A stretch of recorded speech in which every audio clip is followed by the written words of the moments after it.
Hi, we now go over how we frame our discussions on the business significance of CPQ systems in our workshops.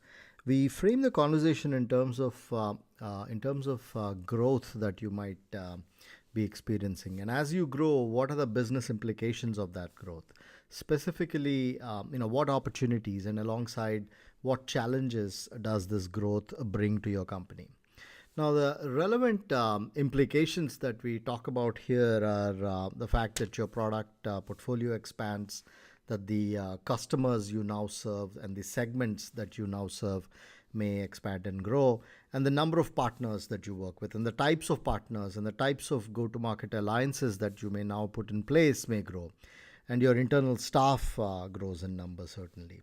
Now, with that said, the opportunities that this growth brings about for you in terms of customer relationship, you can broadly categorize them under two categories. One, that you're able to acquire more customers, and second, that you're able to do more to retain and grow your customer base. You're able to upsell, cross sell, renew the business that these customers do with you.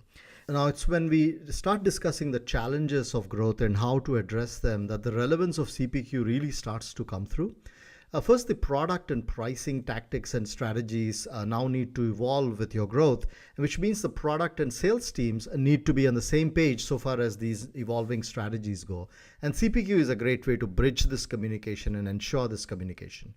Now, you bring in new sales staff as part of your growth, and their productivity, their efficiency is now your concern. How soon they ramp up is an important consideration for you in your growth journey. CPQ is a great way to streamline the best practices and guide your sales teams through any complex sales scenarios in your business, and make sure that you aren't allowing the new sales staff to pick up bad Salesforce CRM habits, so to say.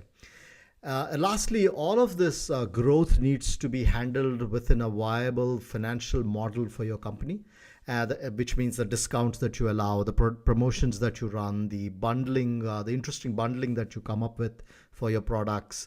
All of these need to have a rigor around them. And CPQ can become an aid for you to put in the right controls and codify the right restrictions in the form of CPQ constraints and rules, so that across your front-end sales teams, the behavior is consistent from one sales transaction to the other and from one salesperson to the other.